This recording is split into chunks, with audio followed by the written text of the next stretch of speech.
Salut Jean-Pierre. Il y a des traces de pas là dans la neige devant le studio, c'est toi? C'est du 39, c'est moi. Ah, du 39, oui, c'est connu. Tout le monde sait que je fais du 39, des petits pieds, moi. En tout cas, dans le calendrier de l'Avent, on va aller un petit peu de l'Avent aujourd'hui parce qu'on vous l'a dit, il y a des chansons de Noël plus ou moins anciennes. Celle-là, elle fait partie de l'époque où on a commencé vraiment à en créer beaucoup, les années 40. 45, par Von Monroe. Voilà, 45, on crée encore... Alors, il y avait eu White Christmas en 41, 42 qui avait donné des idées à tout le monde. Ils disaient, oh là là, les chansons de Noël, ça rapporte. Donc, les Américains se sont dit, on va en faire plein. Et celle-là, elle va être un standard aussi. Ouais. Parce que elle va être beaucoup reprise. Alors là, on va l'écouter par qui ? Par Frank Sinatra, c'est une version de 1950. J'ai en mémoire qu'elle a été faite en 56 par Crosby et par Dean Martin en 59. Tu vois, les grands crooners, ils l'ont tous ça, repris. ils ne pouvaient pas passer au travers. Sinatra avait débuté dans les années 30. Et c'était un garçon qui est resté quand même numéro 1 des crooners des années 30 aux années 70.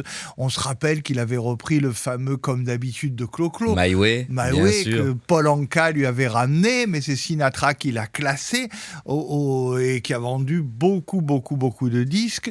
Et en tout cas, Sinatra...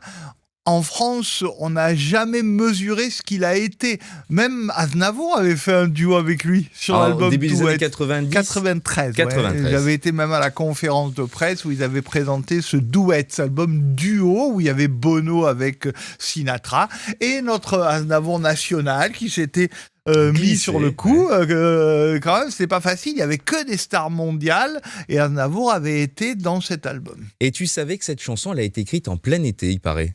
Ah, mais ça, c'est souvent le cas. L'auteur imaginait la neige tomber, il faisait une chaleur pas possible, il imaginait la neige Pour tomber. qu'un disque, on va vous donner des secrets du showbiz, mais pour un disque soit vendu en novembre, un disque de Noël, ça doit sortir dernière limite en novembre pour être vendu pendant un mois.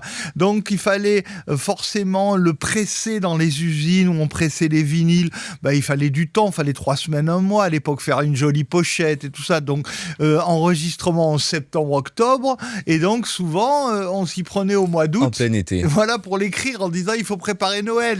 Mais il y en a un qui l'a pas peut-être enregistré au mois d'août, c'est Hugo Frey, parce qu'il y a une version marrante de 2020, je pense, d'Hugo Frey, c'est Noël, c'est Noël, c'est Noël. C'est vrai qu'ils ont fait une adaptation de ce tube un peu partout au Québec.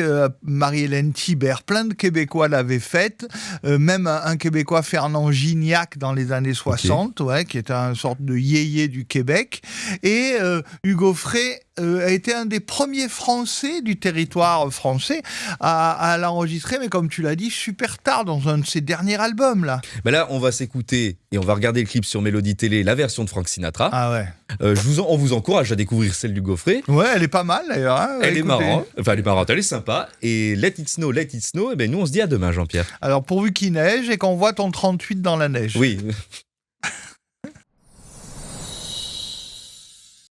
Oh, the weather outside is frightful, but the fire is so delightful. Since we've no place to go, let it snow, let it snow, let it snow.